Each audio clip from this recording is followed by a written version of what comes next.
Bienvenue dans French Baratin avec Sybille.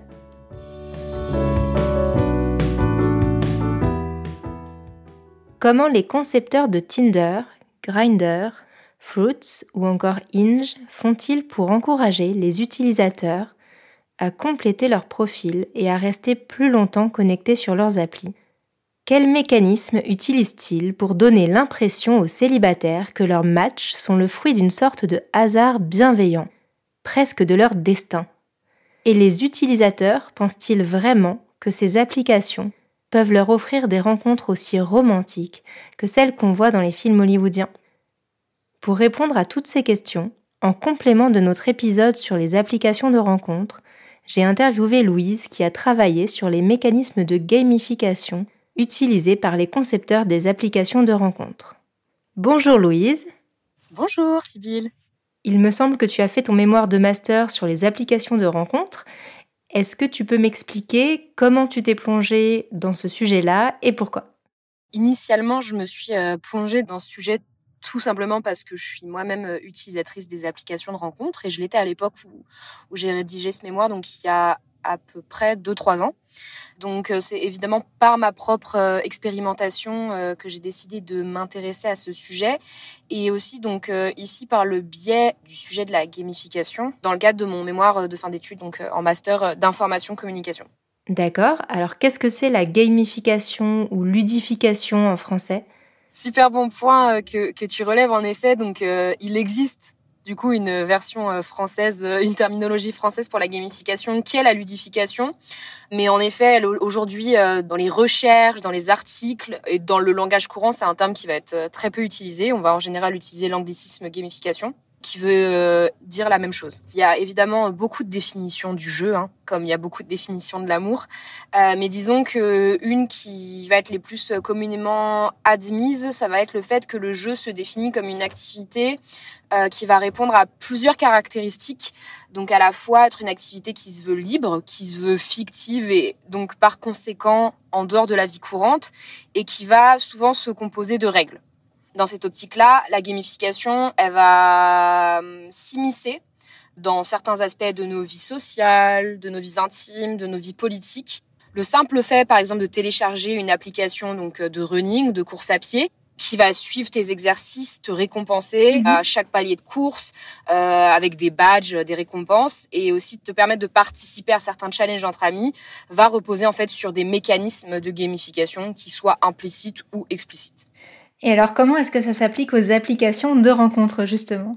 Donc oui, tout à fait. C'est une bonne question. Dans le cadre là de ce mémoire de recherche-là, j'ai décidé de périmétrer la recherche à 4 applications. Tinder, Fruitz, Hinge et Grindr. Donc la gamification, elle va répondre à un principe de base qui est celui de utiliser ces ressorts ludiques pour générer de l'engagement afin de motiver, fidéliser, former, impliquer les utilisateurs. Le constat de base, c'est que dans nos sociétés, la rencontre peut paraître un processus plutôt nébuleux où à la fois identifier le où, donc où rencontrer, identifier le comment, donc comment échanger, identifier le soi aussi, donc comment avoir confiance en soi, et l'autre aussi, donc identifier comment rencontrer la bonne personne. C'est compliqué. Les concepteurs donc des applications, ils ont bien compris qu'il y avait certains points de friction et ont décidé donc d'organiser la rencontre numérique sous la forme d'une pratique qu'on peut elle-même sous-diviser en sous-tâches qui vont être plus motivantes et plus accessibles. C'est ce qu'on appelle en fait dans les game studies le flow.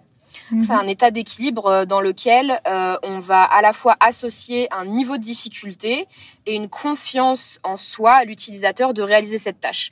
Et en fait, en gardant ce bon équilibre entre les deux, on va s'assurer que l'utilisateur va continuer à jouer. Afin donc d'atteindre ce flow, les concepteurs d'applications vont essayer de guider en fait les utilisateurs dès leur inscription afin de les aider à compléter leur profil et ainsi à se rendre plus visibles sur l'application. Les applications vont guider les utilisateurs par exemple en utilisant donc des iconographies, des symboles tels que des jauges de niveau de complétion de profil. Donc, par exemple, si moi, je me crée un profil, que je complète, par exemple, mon niveau d'études et ma description, mais que je ne complète pas l'emploi que j'occupe actuellement, mon profil ne sera peut-être rempli qu'à 60%. Ainsi, on va indiquer à l'utilisateur que plus son profil sera rempli, plus il sera susceptible d'être vu. Et donc que si jamais je remplis mon poste actuel, dans ce cas-là, peut-être que mon profil sera plus visible de 3% supplémentaires, 4% supplémentaires, etc. De cette manière-là aussi, certaines applications peuvent utiliser la logique de badge. Donc, par exemple, si sur une certaine application, donc si on reprend Fruits, je complète mon profil à 100%, je vais recevoir un badge disant que mon profil est complet à 100%, et ça sera donc indiqué directement sur ma fiche que j'ai un profil qui est complet. Donc, ça va me donner une sorte de validation pour les pairs. Cette iconographie, c'est un facteur qui est extrêmement aussi important pour signifier l'émotion. Dans le sens où, par exemple, sur Fruits, on va utiliser des fruits pour dire ce que l'on recherche en termes de relation. Donc, par exemple, je vais associer une cerise à mon profil qui sera visible par les autres utilisateurs pour dire si je recherche une relation sérieuse. Je vais utiliser une pêche, par exemple, si je recherche une relation plus charnelle. Ce type de signe peut aussi être utilisé sur les autres plateformes. Par exemple, sur Hinge, le symbole de la rose va signifier à la personne à qui je vais l'envoyer que je la considère plus que les autres, étant donné que c'est pas un like, mais c'est vraiment une rose. Sur Tinder, il y a le même type de signe qui peut être utilisé, qui va être qualifié de super like, qui lui se symbolise par le biais d'une étoile. Cette rose et ce super like, est-ce que ils sont en quantité limitée ou est-ce qu'en vrai tu peux les envoyer à tout le monde ? Ils sont tout à fait en quantité limitée.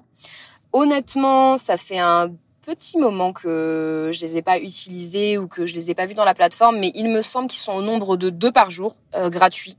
En tout cas, il y a aussi ce sentiment de rareté qui, du coup, met en place justement cette logique dans laquelle plus je veux être vue, plus je dois utiliser des mécaniques qui sortent des règles de base du jeu. Pour revenir aux iconographies, on va rapidement au tout début, où tu vas t'inscrire, expliquer à l'utilisateur ce à quoi correspondent les symboles. Mais de par leur facilité d'utilisation, tu vas rapidement les utiliser à ta guise en te disant que, sachant que le symbole est censé être simple, l'utilisateur en face est censé donc en avoir la même signification que toi. Et en fait, l'utilisation de ces iconographies, elle n'est pas complètement inconnue aux utilisateurs, surtout de nos générations, souvent parce qu'elles reprennent des codes qu'on peut retrouver dans des univers vidéoludiques assez connus et assez consensuels. Par exemple, les fruits peuvent facilement rappeler à la fois des jeux type mobile app du style Ninja Fruit, mais aussi peuvent rappeler les univers des jeux de hasard du casino, avec la roulette, qui sont extrêmement utilisés. Et pour ce qu'il en est de Tinder, tout ce qui va être donc représentation par l'étoile, il y a aussi un symbole de l'éclair, peuvent rappeler aussi l'iconographie qui est utilisée dans les univers Mario, par exemple. Bien évidemment, on ne pourra pas lister l'intégralité des mécanismes ludiques aujourd'hui, ça serait trop long. Mais peut-être un autre mécanisme qui est intéressant, parce qu'il n'est pas nécessairement visuel, c'est celui qui est utilisé dans Fruits et Tinder. C'est celui de la sérendipité. En fait, dans notre monde tangible, on va souvent relier le jeu de la rencontre au jeu du hasard. Et on va souvent amener à la rencontre quelque chose de fortuit. Donc la rencontre de manière générale, mais encore plus quand il s'agit de la rencontre amoureuse. Tout comme le jeu, en fait, et on peut rapprocher une fois de plus ici la rencontre au jeu, le jeu a aussi un caractère plutôt imprévisible. Donc en fait, dans certaines des applications, donc en effet comme Fruits et comme Tinder, on va utiliser un système de match par double opt-in. Donc beaucoup d'anglicisme ici, mais en fait, ça veut dire que les deux utilisateurs ne vont apprendre qu'ils se plaisent mutuellement que lorsqu'il y aura eu match. Donc par exemple, moi justement, je vais voir un utilisateur sur l'écran d'accueil, je vais swiper vers la droite pour signifier qu'il me plaît. Et si et seulement si celui-ci m'a aussi swipé vers la droite, il y aura donc en effet un match et donc on pourra continuer la discussion. Si jamais, au final, moi je le match et qu'il ne se passe rien derrière, qu'il ne me matche pas dans les 24, 48, 72 heures, il y aura donc pas de connexion qui s'est créée et donc pas de possibilité d'entamer une discussion. Donc une fois qu'il y a eu match, il y a quand même une sorte de célébration, on va noter le It's a match sur l'écran et inciter à commencer la discussion. Et donc vraiment essayer de reproduire cette logique justement de rencontre fortuite qu'on pourrait avoir dans le cadre d'une rencontre dans la vie tangible, disons. Mais je comprends pas très bien où est le hasard dans le fait de matcher tous les deux. C'est le fait que les deux soient connectés le même jour ou dans les mêmes jours, c'est ça? Oui, c'est ça, c'est de se dire en fait, à travers la logique justement asynchrone, d'une part, tu vas avoir un utilisateur qui va te liker à un moment et toi tu vas le liker à un autre. Mais par contre, la réponse de la machine se fait de manière synchrone. C'est-à-dire que moi, si c'est moi qui ai l'application d'ouverte, je vais recevoir une célébration sur l'écran et la personne qui ne sera pas connectée à ce moment-là va recevoir via notification sur son téléphone. Et tu ne pouvais pas t'attendre au fait que la personne t'ait liké. À l'inverse, sur Hinge et sur Grindr, cette logique de rencontre fortuite, elle est beaucoup moins à l'œuvre dans le sens où on va pas avoir cette logique de match par double opt-in parce que en fait, dès que je vais signifier mon intention à quelqu'un d'autre, donc si par exemple il y a quelqu'un qui me plaît sur Hinge et que je vais lui envoyer un like, la personne va tout de suite savoir si je l'ai liké en retour. Et donc cette logique de boîte noire n'est absolument pas à l'œuvre. Là où sur Tinder, si je ne like pas la personne en retour, elle saura jamais que j'ai liké. Oui, d'accord. Et alors, quel impact donc cette gamification a sur la rencontre sur ces applications? Tu vas être d'une certaine manière obligé de te conformer au code de la plateforme en téléchargeant par exemple des photos de toi, en mentionnant une description, en précisant ton âge. Par exemple sur Hinge, il y a vraiment un quota d'informations que tu es obligé de mentionner pour pouvoir lancer ton profil qui est assez important. Donc par exemple, tu es obligé de fournir 3 verbatim, 4 photos, ton âge à minima, potentiellement 2-3 autres informations que j'ai plus de tête mais du style le lieu où tu habites, ainsi que 2-3 autres. Là où, par exemple, sur Grindr, le niveau d'information minimal est extrêmement bas. Honnêtement, je pense qu'il s'agit uniquement d'un pseudo et ton âge, il me semble.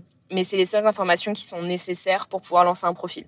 Donc, ils font des applications de rencontres, des espaces de performance, des espaces donc de rencontres et des espaces de jeu où tu deviens multi-récompensé à la fois par la performance de la rencontre et à la fois par le jeu. D'accord. Cette expérience gamifiée sur les applis, tu m'as un peu expliqué quel impact ça avait sur la manière dont on se rencontrait dans les applis, mais à ton avis, quel impact ça va avoir sur la façon dont on envisage, dont on comprend la rencontre amoureuse de manière générale? D'une certaine manière, on peut associer les mécanismes de jeu et les mécanismes à l'œuvre dans la rencontre avec les mécanismes à l'œuvre dans un système capitaliste parce que d'une certaine manière, tu vas à travers le jeu quantifier la rencontre. Par exemple, se dire que pour pouvoir être plus vu sur les plateformes, utiliser entre grands guillemets des codes de triche par rapport au jeu, on peut le monnayer à travers justement des systèmes d'abonnement, des systèmes de package. Et donc, du coup, par conséquent, cela va d'une certaine manière façonner les représentations sociales qui sont associées donc à l'art d'aimer. Et d'une certaine manière, tu vas avoir une ambivalence entre la représentation qu'on se fait du romantisme et cette forme de capitalisme, néolibéralisme, qui en fait, parce qu'il y a trop de choix, les gens vont se retrouver dans cette espèce de logique de je ne sais plus que choisir, mais heureusement que j'ai les mécanismes ludiques qui vont me permettre d'œuvrer le plus efficacement possible. Donc ainsi, on a une sorte de dissonance entre ce qui est offert de la rencontre et donc l'usage que je vais en faire et d'une certaine manière l'idéal qui est perpétué. Les usagers sont pas nécessairement victimes, ils sont pas asservis au dispositif, mais en fait ils vont vivre une sorte de dissonance entre les pratiques sociales qu'ils vont vivre justement dans ces applications et les modèles légitimes, qui sont ceux qui circulent dans les univers médiatiques sous toutes ces formes, comme les livres, les films, les séries, etc. Comment tu décrirais en quelques mots cet idéal de la rencontre dans les livres, les séries, etc. Ce serait quoi une rencontre typique et qui est justement différente de celle que tu fais dans une appli? C'est un élément qui est pas mal ressorti dans le cadre des interviews que j'ai pu mener dans le cadre de ce mémoire. Il y avait bien cette dissonance dans les discours de la rencontre qu'on veut plus légitime à travers les différentes expressions médiatiques. On est souvent dans une logique de c'est cette personne et je sais que c'était cette personne qui était faite pour moi et notre rencontre justement était faite pour exister. Là où dans le cadre d'une rencontre dans ces applications, on reste dans une logique où il y a beaucoup de choix. Les utilisateurs sont pas nécessairement dupes et se disent pas je vais continuer à chercher jusqu'à ce que je trouve la bonne personne, parce que je sais qu'elle existe sur cette plateforme et elle m'attend. En général, ils vont plus se dire ça va fonctionner plus par logique itérative, par logique d'essai-erreur en général. Ils ont souvent conscience des mécanismes qui sont à l'œuvre, voire ils peuvent se les approprier. Bien évidemment, ils savent que il faut utiliser telle ou telle mécanique. En général, parfois, ils utilisent même des stratégies de se dire si j'utilise ce type de discours, par exemple, en posant une question ouverte dans ma description, peut-être que ainsi les personnes vont avoir plus tendance à répondre directement par message, à me matcher, à essayer de répondre. Et du coup, ils vont avoir conscience que les applications utilisent des mécanismes de jeu. J'ai eu plusieurs utilisateurs qui ont qualifié eux-mêmes ces plateformes comme des espaces de jeu et en fait qui utilisent à la fois ces terrains numériques dans une logique justement presque vidéoludique, mais continuent à espérer à justement leur rencontre sur des territoires physiques comme ils l'ont imaginé, comme ils l'ont idéalisé par le biais justement des représentations du coup de foudre comme dans les films. Merci Louise et à bientôt dans French Baratin.